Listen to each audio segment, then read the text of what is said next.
Hello दोस्तों, आज हम रिलेटिव मोशन के अंदर पढ़ने वाले हैं वाइंड एरोप्लेन प्रॉब्लम, जो कि जनरली कोचिंग्स में नहीं पढ़ाया जाता है और इम्पॉर्टेंट है। इससे जेईई एडवांस में कई बारी क्वेश्चन भी पूछे गए हैं डायरेक्टली इसके कॉन्सेप्ट पे। जो क्वेश्चंस बनते थे उस पर क्वेश्चन भी पूछे गए।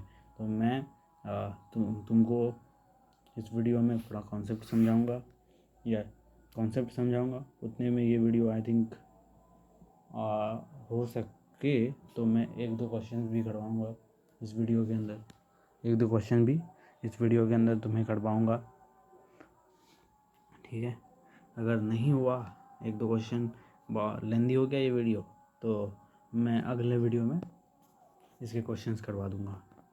अगले वीडियो में इसके 2 से 3 क्वेश्चन करवा दूंगा। एक अच्छे क्वेश्चन है, एक जेईई एडवांस लेवल का क्वेश्चन करवा दूंगा जो पूछा भी गया है, प्रीवी PYQ है, और एक और जेईई एडवांस लेवल का क्वेश्चन करवा दूंगा। तो वाइंड एरोप्लेन प्रॉब्लम बहुत ही इंपॉर्टेंट है रिलेटिव मोशन में, जो कि जनरली नहीं पढ़ाया जाता है रिलेटिव मोशन के अंदर। वाइंड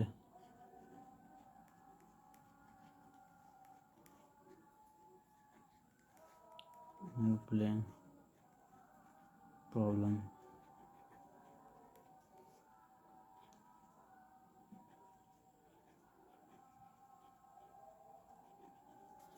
ठीक है, तो वाइंड एरोप्लेन प्रॉब्लम जो है जनरली कोचिंग्स में नहीं पढ़ाया जाता है और स्किप कर दिया जाता है, इसलिए मैं तुम्हें जो है वाइंड एरोप्लेन प्रॉब्लम पढ़ाऊंगा। बिकॉज इससे क्वेश्चन आया है, डायरेक्टली क्वेश्चन आया है, जेईई एडवांस के अंदर क्वेश्चन आया है और इसके कॉन्सेप्ट पे बेस्ड क्वेश्चन हमने देखते हैं कि उसके कॉन्सेप्ट लगा के, इस वाइंड एरोप्लेन प्रॉब्लम के कॉन्सेप्ट लगा के अच्छे सवाल बनते हैं।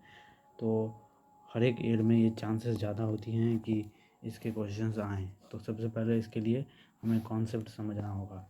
तो कॉन्सेप्ट क्या है? तो कॉन्सेप्ट डायरेक्टली ये समझिए कि आपको मैंने थोड़े दिन पहले मैंने पढ़ाया था कि शॉर्टेस्ट डिस्टेंस कैसे निकालना है। शॉर्टेस्ट डिस्टेंस, अगर 2 रिवर के किनारे हैं तो एक किनारे से दूसरे किनारे तक जाने के लिए कितना जो है मिनिमम टाइम लगेगा। शॉर्टेस्ट टाइम निकालने की बात हमने की थी, हमने निकाला था शॉर्टेस्ट टाइम। तो वो हमने निकाला, रिवर और मैन प्रॉब्लम देखा, और उसके साथ साथ रिवर बोट प्रॉब्लम भी हम देखेंगे। लेकिन अभी मैं वाइंड एरोप्लेन प्रॉब्लम करवा रहा हूँ बिकॉज जो है ये इससे ज़्यादा क्वेश्चंस आ रहे हैं, ठीक है। उसका मैं थोड़ा सा समराइज करवा दे रहा हूँ यहाँ पे। जैसे कि उसमें क्या होता था कि एक रिवर होती थी, ठीक है, एक रिवर होती थी ऐसे। अब एक जो है सिंपल वही कोई बंदा है या कोई बोट है, यही 2 चीज़ें पे ये इसके इलस्ट्रेशंस बेस्ड रहते थे, ठीक है।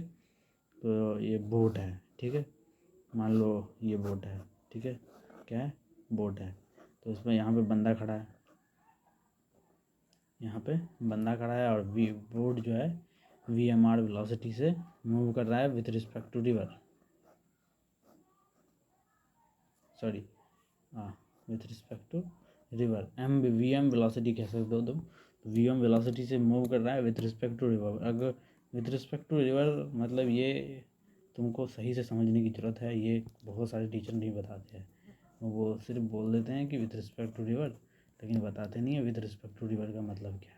मतलब ये है जनाब कि अगर कोई बंदा अंदर है, ठीक है, कोई बंदा दूसरे किसी बोट लेके अंदर है, या वो मतलब उसके पास ऐसी शक्ति है कि वो पानी में रुका हुआ है, तो एक किनारे पे या कुछ भी मतलब बीच में ही रुका हुआ है या तैर रहा है, मतलब निग्लिजिबल वेलोसिटी से समझ लो कि तैर रहा है, निग्लिजिबल वेलोसिटी से तैर रहा है, ठीक है, निग्लिजिबल वेलोसिटी से तैर रहा है। निग्लिजिबल वेलोसिटी से जब ये तैर रहा है तो ये देखेगा कि ये VM वेलोसिटी से मूव कर रहा है। तो इसका मतलब यही है, ठीक है। विद रिस्पेक्ट टू रिवर कहने का क्या मतलब है कि रिवर के रिस्पेक्ट में ये VMR वेलोसिटी से मूव कर रहा है, ठीक है। यहाँ तक तो तुम्हें समझ में आया होगा। और उसके बाद हम कैलकुलेट करते थे डिफरेंट चीज़ें, ड्रिफ्ट कैलकुलेट करते हैं इसमें,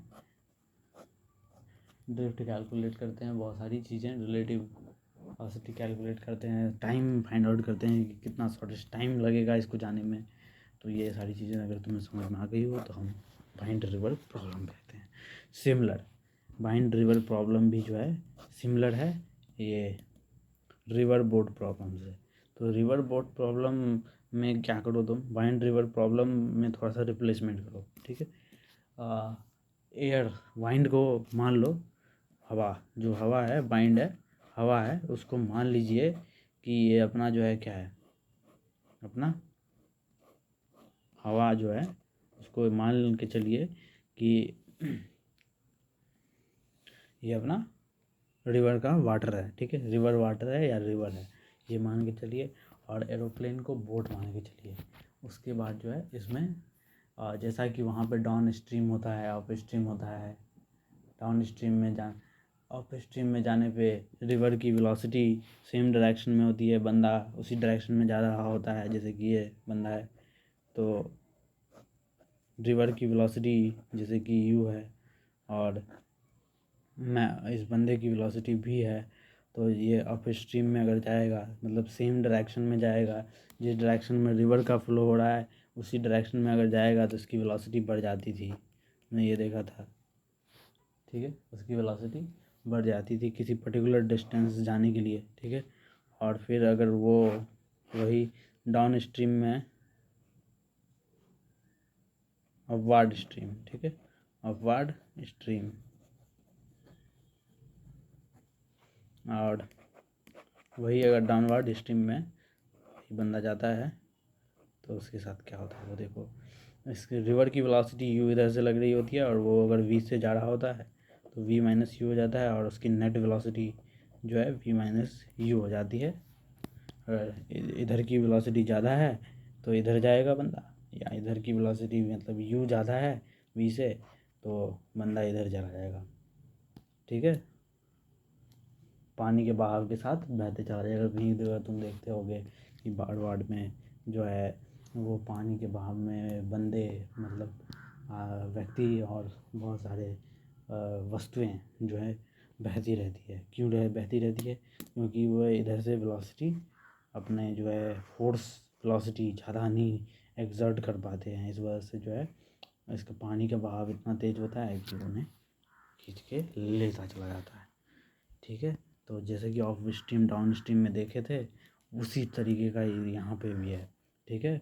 इसमें भी जो है रिवर वाइंड के फ्लो होने की जो स्पीड है उसके सेम डायरेक्शन में जाने पे कोई भी चीज़ जाती है तो उसकी वेलोसिटी बढ़ जाती है, और अगर वाइंड के फ्लो होने की इस अपोजिट डायरेक्शन में जाती है तो उसकी वेलोसिटी घट जाती है, ओके, उसकी वेलोसिटी घट जाती है। इधर वाइंड फ्लो हो रहा है और बंदा जो है इधर जा रहा है तो उसकी वेलोसिटी घट जाएगी, तो उसकी वेलोसिटी घट जाएगी, ठीक है। वेरी सिमिलर उसी के तरीका का है। तो अगर हमें इसकी मतलब निकालना है कि वाइंड के रिस्पेक्ट में अगर कोई मेजर करना चाहे कि वाइंड के रिस्पेक्ट में जो है कि वेलोसिटी क्या है, एरोप्लेन की वेलोसिटी वाइंड के रिस्पेक्ट में क्या है, तो ये होगा। या तुम डायरेक्टली एरोप्लेन की वेलोसिटी अगर निकालना चाहते हो तो उसको फाइंड आउट करने का ये तरीका है। जनरली हम तो एरोप्लेन की ही वेलोसिटी निकालने की कोशिश करते हैं, तो उसको निकालने का ये तरीका है। हमें वाइंड की वेलोसिटी पता रहनी चाहिए अगर हमें एरोप्लेन की वेलोसिटी निकालनी है तो, ठीक है, एरोप्लेन की वेलोसिटी निकालनी है तो बहुत हद तक तुमको सिचुएशन सारी चीज़ें उसी तरीके से दिखाई देगी, लगेगी कि उसी तरीके की है, सारी चीज़ें लगभग उसी समान तरीके की है, ठीक है, उसी तरीके की सारी चीज़ें हैं। जैसे कि हमने वहाँ पे देखा था रिवर बोट प्रॉब्लम में, तो बोट है ये और रिवर है ये, तो इसकी वेलोसिटी क्या हो रही थी कि V B minus V R, okay, V B minus V R, जहाँ पे ये रिवर की वेलोसिटी थी, ठीक है, रिवर की वेलोसिटी थी। चलिए तो अब हम एक इलस्ट्रेशन ले लेते हैं, ठीक है, एक इलस्ट्रेशन, आसान सा इलस्ट्रेशन ले लेते हैं, आप लोग भी करें लेंथ जो थोड़ा ज़्यादा हो गया, 10 मिनट हो गए हैं लगभग में। तो मैं एक इलस्ट्रेशन से ही संतुष्टि करूँगा। अगले वीडियो में मैं इसके 3-4 इलस्ट्रेशन और लेके आऊँगा। एक क्यूब है मान लीजिए, ठीक है, मतलब सॉरी एक क्यूब नहीं है, ये एरोप्लेन जो है एक स्क्वायर पाथ जा रहा है, ठीक है। जैसे कि बरमूडा ट्रायंगल में देखते होंगे कि बरमूडा ट्रायंगल के आसपास जो है एरोप्लेन जो है एक ट्रायंगुलर पाथ लेता है, उसी तरीके से कोई जगह होगी स्क्वायर पाथ ले रहा है ये, ठीक है। मान लीजिए कि हमेशा इसकी वेलोसिटी ये है और एक साइड के अलॉन्ग जो है, ओके, एक साइड के अलॉन्ग जो है ये वाइंड फ्लो हो रही है वी वेलोसिटी से फ्लो हो रही है। तो हमें टाइम निकालना है कितने टाइम पे, और ये मान के चलो कि इसका साइड जो है ये स्क्वायर है और इस स्क्वायर का साइड ए है, ठीक है। तो तुम लोग पॉज करो और ट्राई करो, ठीक है। मैं तब तक मेरे हिसाब से तुमको 45 सेकेंड लगने चाहिए। ऑर्डरली क्वेश्चन हो सकता है, जैसे कि मैंने कॉन्सेप्ट में समझाया था तुम्हें कि जब हम वाइंड के फ्लो होने की डायरेक्शन में जाते हैं, जिस डायरेक्शन में वाइंड फ्लो हो रही है उस डायरेक्शन में जाते हैं, तो क्या होता है, वेलोसिटीज़ बढ़ जाती हैं, तो टाइम कम हो जाएगा, ठीक है। अगर अपोजिट डायरेक्शन में जाएंगे जो हो जाएगा, ठीक है। तो मेरे हिसाब से अब मुझे ट्राई करना चाहिए, ठीक है। तो मैं अब ट्राई करता हूँ, तुम लोगों ने कर लिया होगा, कमेंट में जो है इसका आंसर बताना, पॉज करना, ईमानदारी से करो, ठीक है। ईमानदारी से करो, जो भी करो ईमानदारी से करो, एंड दैट्स इट। होता है नहीं होता है ये सब तुम्हारे हाथ में नहीं है, ठीक है। ईमानदारी से अपना प्रिपरेशन, मतलब ऐसा रिग्रेट नहीं होना चाहिए कि मैंने प्रिपरेशन कम की तो इस वजह से ऐसा है, वैसे नहीं। आपको जो भी करना है ईमानदारी से करना है, एकदम रिग्रेट अपने अंदर फील नहीं करना है, ठीक है। तो ठीक है, इसकी साइड तुमको पता है कि ये है और इसको बाइंड इस डायरेक्शन में फॉलो हो रही है, ठीक है, इस डायरेक्शन में फॉलो हो रही है। तो सबसे पहले जो है इसको मान लीजिए आप कि ये ए है, बी है, डी है, सी है, ठीक है। ए, बी, डी और सी है, ये मान के चलिए। तो अगर मैं टी ए भी निकालना चाहता हूँ तो टी ए बी के लिए मैं क्या करूँगा जनाब बताइए। तुमको पता है कि इस डायरेक्शन में फ़्लो हो रही है, ठीक है। इस डायरेक्शन में जो है वाइंड फ्लो हो रहा है, हवा जो है इस डायरेक्शन में है, और सिमिलरली एरोप्लेन भी जो है इसी डायरेक्शन में उड़ रहा है। तो हम सबसे पहले जो है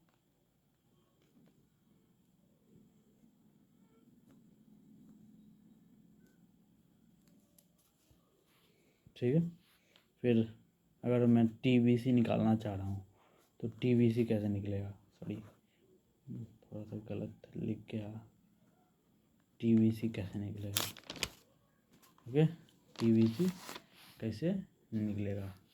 तो टी वी सी अगर आपको निकालना है तो उसके लिए सबसे पहले हमें देखना होगा कि हमारा वाइंड की वेलोसिटी जो हवा की जो है और एरोप्लेन की वेलोसिटी किस तरीके से है। तो वाइंड जो है इस तरह, हवा इस तरफ बह रही है, ठीक है, और एरोप्लेन की वेलोसिटी इस डायरेक्शन में है, ठीक है। हवा इस तरफ है, एरोप्लेन की वेलोसिटी इस डायरेक्शन में है, तो इसका वेक्टर सम कर देंगे, 90 डिग्री का एंगल है। तो तुम्हें पता है वी नेट, या इसको बोल लूँ वी आर, तो वी आर क्या होगा, वी आर हो जाएगा हमारा V S U square plus V square, okay, ये हो जाएगा।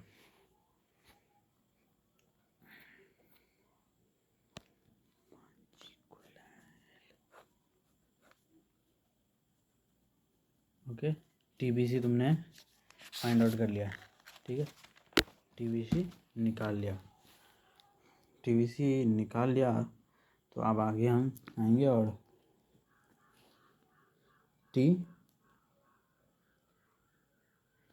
ओके TBC तुमने निकाल लिया। तो अब हम जो है यहाँ की वैल्यू निकालेंगे TDC। ठीक है, TDC हमने निकालना है। अब जो है हमने TDC निकालना है। तो TDC कैसे निकालेंगे जनाब? देखो यार, ये जो है इधर फॉलो हो रहा है, इधर फॉलो हो रहा है, और वाइंड का स्पीड तुम्हें पता है कि इस डायरेक्शन में है, इस डायरेक्शन में है। तो ये एक दूसरे के अपोजिट डायरेक्शन में है, तो इसको लिख सकते हैं हम ये V-B। ठीक है, फिर देख लीजिए अच्छे से।